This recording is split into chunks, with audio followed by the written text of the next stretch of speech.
जय महाराष्ट्र मंडळी. गेल्या काही दिवसात सर्वाधिक चर्चा झालेला विषय कोणता असेल तो म्हणजे कामाचे तास. नवीन कामगार संहितेनुसार आठवड्यातून 4 दिवस काम आणि 3 दिवस विश्रांती असू शकते असं धोरण सरकार आणण्याच्या तयारीत आहे. लार्सन आणि टुब्रोचे चेअरमन एस.एन. सुब्रमण्यम यांनी आठवड्याला 90 तास काम करण्याचा सल्ला दिला होता. तसेच रविवारी देखील काम करण्याचा सल्ला दिला होता.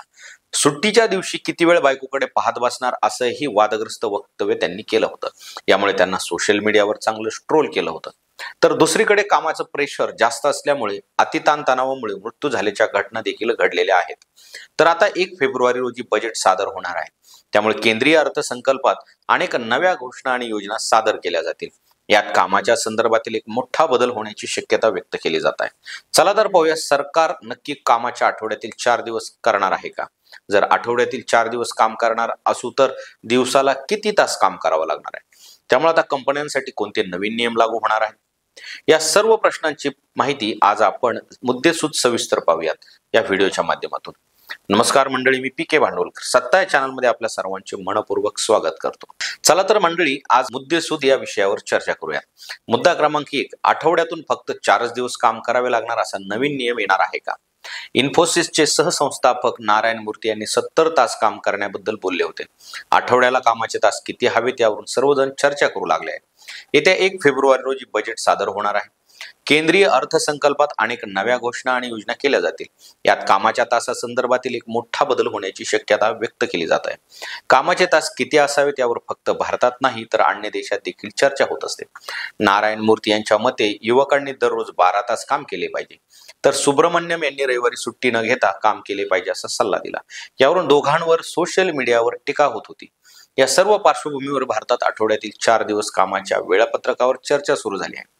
अर्थमंत्री निर्मला सीतारामन आगामी अर्थसंकल्प टप्प्याटप्प्याने कामगार संहिता लागू करण्याची योजना जाहीर करू शकतात.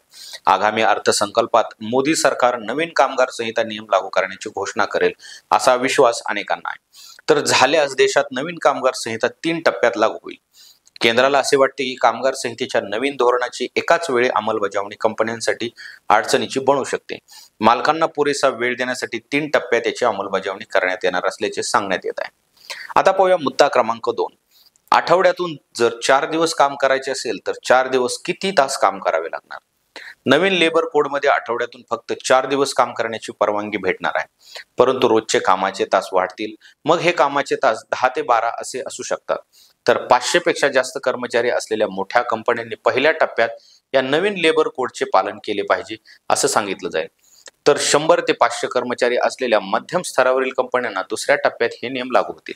त्यानंतर 100 पेक्षा कमी कर्मचारी असलेल्या छोट्या कंपन्या लेबर कोड लागू केले जातील.